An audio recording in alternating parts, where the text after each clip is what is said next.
Hi friends, welcome back to my channel Easy Threads and Needle. என் பிரியங்கா. நம்ம இந்த வீடியோவில் ஒரு நெட்டட் ப்ளவுஸ் எப்படி ஸ்டிச் பண்ணுறதுன்னு பார்க்க போகிறோம். நான் ஆல்ரெடி கேன்வாஸ் கட் பண்ணி வச்சுருக்கேன். இன்றைக்கி பார்த்தீங்கன்னா எனக்கு நெட்டில் ஒரு 1.5 inch டிரான்ஸ்பரண்ட்டாக இருந்தால் போதும். அதனால் நான் ஷோல்டர் சப்போஸ் நம்ம ஒரு ஷோல்டர் 3 வச்சுருக்கோன்னா அதுலேருந்து 1.5 நான் நெட்டுக்கு வச்சுட்டு பேலன்ஸ் மெயின் கிளாத்தில் ஸ்டிச் பண்ண போகிறேன். இப்போ நான் என்னோடய மார்க்கிங்கை மார்க் பண்ணிக்கிறேன். எந்த அளவுக்கு தேவையோ மார்க் பண்ணி ஒரு யூ ஷேப் போட்டு எடுத்துக்கிறேன்.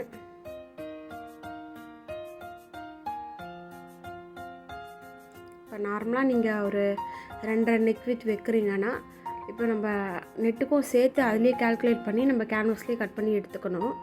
இப்போ நான் 2.5 ப்ளஸ் ஒரு 1.5 சேர்த்து ஒரு 4 இன்ச்சாக நான் மார்க் பண்ணி கேன்வாஸ் ரெடி பண்ணிக்கிறேன்.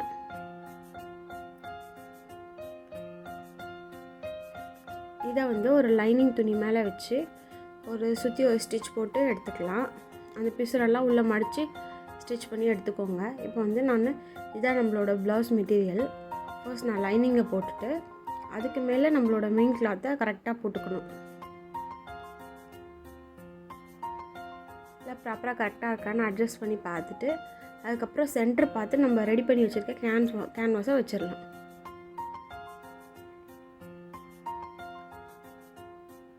எனக்கு அது சென்டர் சரியாக தெரியல, அதனால் நான் லைட்டாக மார்க் பண்ணிக்கிறேன். மார்க் பண்ணிவிட்டு அதை நம்ம லைனிங்கோட சென்டரில் கரெக்டாக பார்த்து வச்சுட்டு பின் பண்ணிவிட்டு இப்போ ஸ்டிச் பண்ண ஆரம்பிச்சிடலாம். கரெக்டாக அந்த லைன் மேலேயே ஒரு ஸ்டிச் போட்டு எடுத்துருங்க.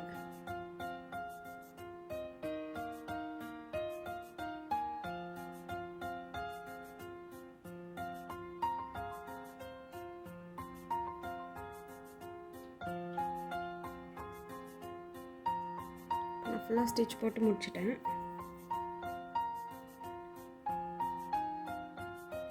இப்போ நான் ஒரு 1/4 inch விட்டு ஃபுல்லாக கட் பண்ணி எடுத்துடுறேன்.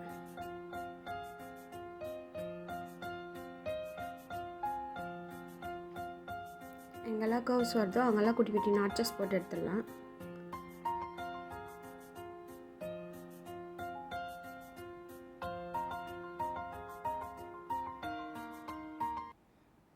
டர்ன் பண்ணி கரெக்டாக அந்த எட்ஜ்லேயே ஒரு ஸ்டிச் போட்டு எடுத்துக்கலாம். எட்ஜில் போட்டிங்கன்னா உங்களுக்கு நல்லா நீட் ஃபினிஷிங் கிடைக்கும்.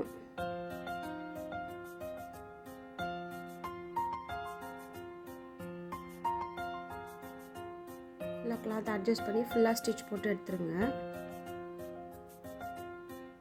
அவ்வளோதான், நான் ஃபுல்லாக முடிச்சிட்டேன். இப்போ பேக் சைடில் அது ஃபுல்லாகவே அட்டாச் பண்ண போகிறேன். நம்மளோட லைனிங்கையும் மெயின் கிளாத்தையும் கரெக்டாக வச்சு கரெக்டாக அந்த பார்டர் கீழே ஒரு 1/2 inch நம்ம ஸ்டிச் பண்ணுறதுக்கு தேவையான கிளாத் விட்டுட்டு நம்ம ஸ்டிச் பண்ண போகிறோம். எனக்கு அங்கே நிறைய ஸ்டோன்ஸ் இருக்கிறதுனால நான் அதெல்லாம் பிரித்து எடுத்துடுறேன்.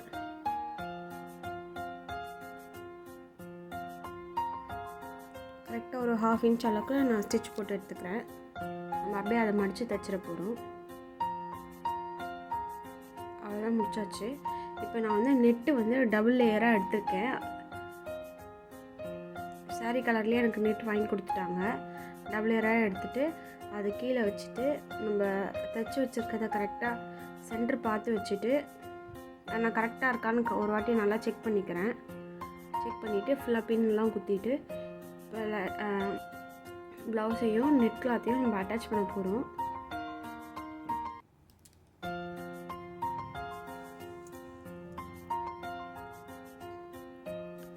பொறுமையாக அட்டாச் பண்ணுங்கள். நெட் எதுவும் இழுக்காமல் கரெக்டாக இருக்கான்னு செக் பண்ணி பார்த்துட்டு பொறுமையாக அட்டாச் பண்ணிவிடுங்க.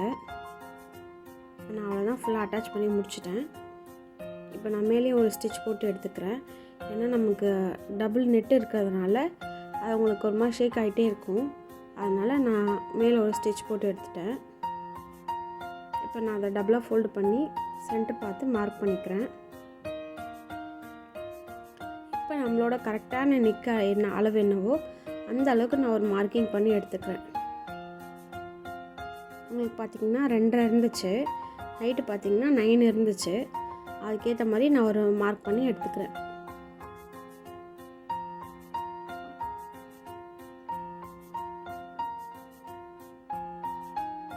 இப்போ நான் நெட்டில் தான் பண்ணியிருக்கிறதுனால எனக்கு அப்படியே ட்ரேஸ் கீழேயும் கிடச்சிருக்கும்.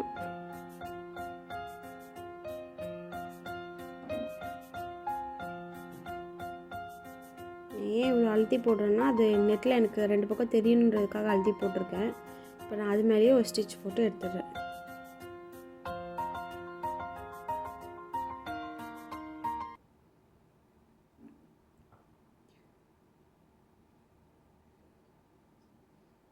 அவ்வளோதான், முடிச்சாச்சு.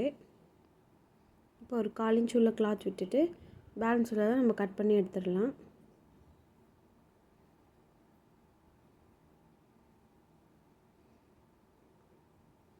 இப்போ நான் ஸ்டிச் பண்ணும்போது ஒரு பக்கம் ஷார்ப்பாகவும் ஒரு பக்கம் கர்வாகவும் இருக்குது. அதை நான் ஸ்டிச் பண்ணும்போது அது சரியாயிடும். நம்ம கரெக்டாக 1/4 இன்ச்சில் அதை ஸ்டிச் பண்ணும்போது உங்களுக்கு ஈவன் ஆகிடும். இப்போ நான் வந்து சாரீ கிளாத்லேயே வந்து கிராஸ் பீஸ் எடுத்துக்கிறேன்.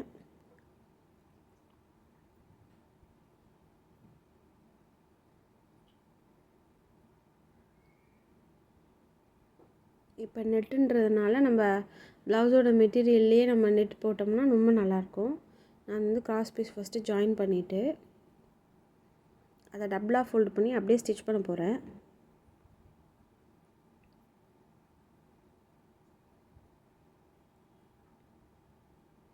இப்போ அந்த பிசுறு உள்ளே போகிற மாதிரி வச்சுட்டு 1/4 இன்ச்சில் கரெக்டாக நீங்கள் ஆல்ரெடி ஒரு ஸ்டிச் போட்டிருப்பீங்க, அதுக்கு மேலேயே இந்த ஸ்டிச்சும் வர மாதிரி தையல் போட்டு எடுத்துக்கோங்க. ரொம்ப இழுக்காமல் கொள்ளாமல் பொறுமையாக பண்ணுங்கள்.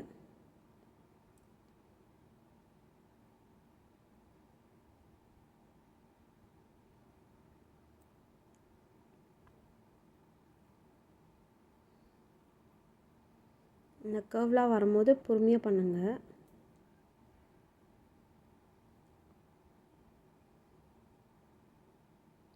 நம்ம மேலே அந்த கிராஸ் பீஸும் கரெக்டாக நம்ம மடிச்சிருக்கோமானும் செக் பண்ணுங்கள். சம்டைம்ஸ் வந்து நம்ம தெரியாமல் ஒரு லைனில் மட்டுமே ஸ்டிச் பண்ணிகிட்ருப்போம், அப்புறம் டபுள் வேலையாக ஆயிரும். அதனால் செக் பண்ணி ஸ்டிச் பண்ணுங்கள். இப்போ நான் கர்வ் கட்லலாம் குட்டி குட்டி நாட்சஸ் போட்டு எடுத்துக்கிறேன். இப்போ அப்படியே திருப்பி நம்ம ஸ்டிச் பண்ண போகிறோம். அவ்வளோதான், பேக் பார்ட் நமக்கு முடிஞ்சிடும்.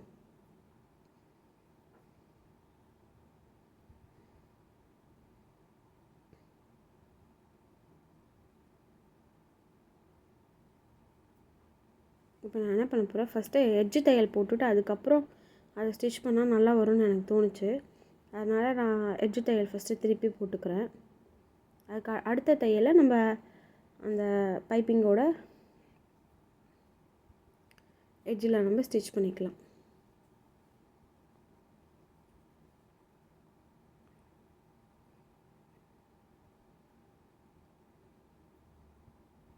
மொத்தம் அந்த கிராஸ் பீஸில் 2 ஸ்டிச் வர மாதிரி போட்டிங்கன்னா உங்களுக்கு பார்க்க நல்லா நீட்டாக இருக்கும். பாருங்கள், பக்கத்துலேயே இன்னொரு ஸ்டிச்சும் போட்டுக்கிறேன்.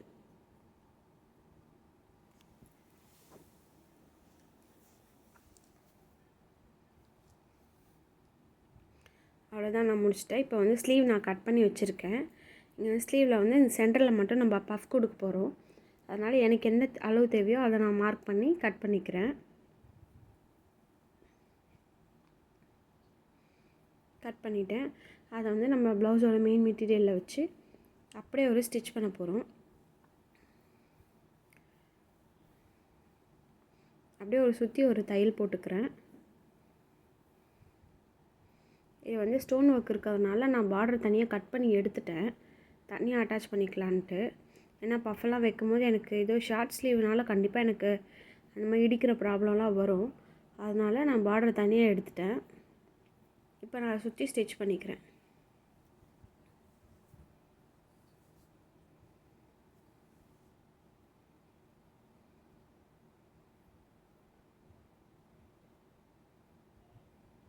இப்போ நான் வந்து நம்ம சென்டராக கட் பண்ண போல் ஒரு கிளாத்து, அதில் வந்து கொஞ்சம் எக்ஸ்ட்ரா ஒரு 1 இன்ச் வர மாதிரி நம்ம பேப்பரில் கட்டிங் பண்ணிவிட்டு அதுக்கு மேலே நம்ம நெட்டடை வச்சு ஸ்டிச் பண்ண போகிறோம்.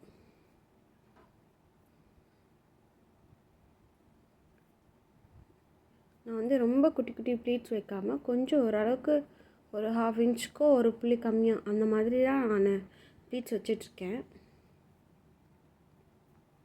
இப்போ அது முடிச்சுட்டு இது அப்படியே ஆப்போசிட்டில் எல்லாமே சேர்ந்து ஒரே சைடில் வர மாதிரி நான் அரேஞ்ச்மெண்ட்ஸ் ஃபஸ்ட்டு பண்ணிக்கிறேன். எல்லாம் அரேஞ்ச் பண்ணிவிட்டு கடைசியாக நம்ம ஒரு ஸ்டிச் போட்டுடலாம்.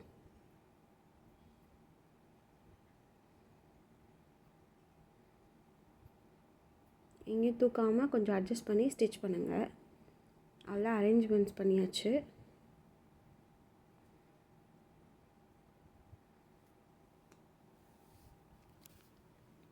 இப்போ நான் அந்த இடத்துல ஒரு ஸ்டிச் போட்டு எடுத்துக்கிறேன். போட்டு முடிச்சாச்சு. இப்போ வந்து நான் அந்த ப்ளவுஸில் அட்டாச் பண்ண போகிறேன். இந்த இடம் வந்து எனக்கு எட்ஜஸ்லாம் தெரிஞ்சிட்ருக்கு. அதனால் நான் அப்படியே ஒரு 1/4 இன்ச்சு உள்ள மடித்து ஒரு தையல் மட்டும் போட்டு எடுத்துக்கிறேன். இதை வந்து நம்ம துணி கொடுத்து திருப்பணும்னு அவசியம் இல்லை. ஏன்னா அதுக்கு மேலே நம்ம நெட்டு வைக்க போகிறதுனால கண்டிப்பாக அது மறைஞ்சிரும். அதனால் நான் அப்படியே உள்ளே ஒரு மடித்து 1/4 இன்ச்சில் மட்டும் மடித்து ஒரு தையல் போட்டு எடுத்துக்கிறேன்.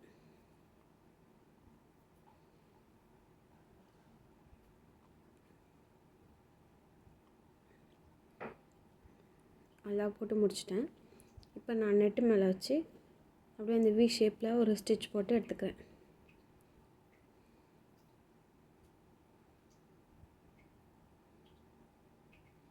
கிளாத் ரொம்ப சாஃப்டாக இருக்கிறதுனால நான் பின்னெல்லாம் குத்தி ஸ்டிச் பண்ணுறேன். இப்போ எனக்கு கரெக்டாக இருக்கான்னு நான் செக் பண்ணிக்கிறேன். எனக்கு கரெக்டாக இருக்குது.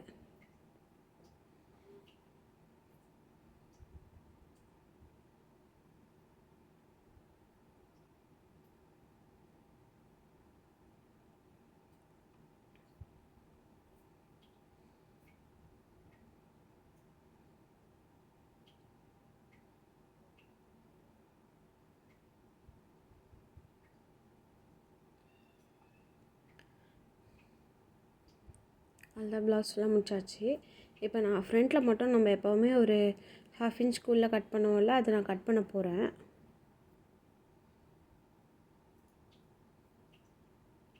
கரெக்டாக ஒரு 1/2 இன்ச்சுக்கு மார்க் பண்ணி கர்வாக நான் ஃபஸ்ட்டு ஒரு தையல் போட்டு எடுத்துக்கிறேன். அதுக்கப்புறமா தான் கட் பண்ண போகிறேன்.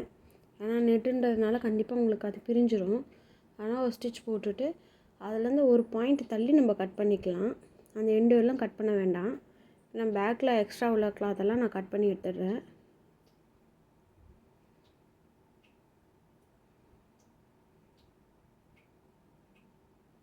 இப்போ நான் முடிச்சிட்டேன். இப்போ நான் வந்து கீழே பார்டர் கட் பண்ணி வச்சுருக்கதை அப்படியே கரெக்டாக வச்சு மடித்து தைச்சிட்றேன்.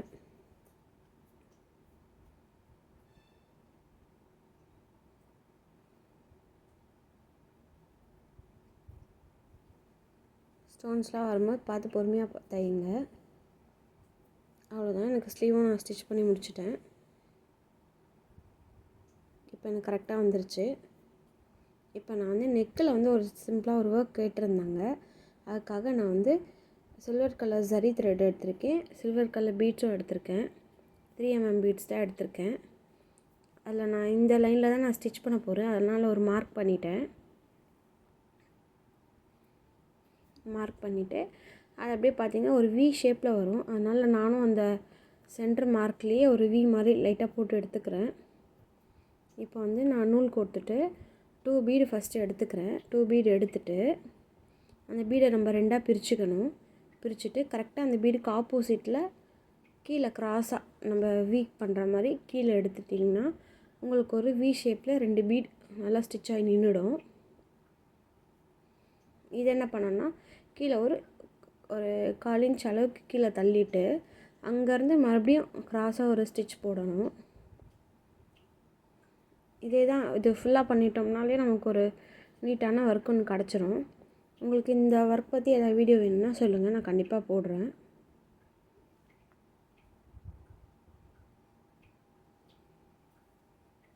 இதே சேம் ப்ராசஸ் தான். கொஞ்சம் ஒர்க் மட்டும் நல்லா ஸ்ட்ரைட்டாக வர மாதிரி வச்சு பார்த்துக்கோங்க.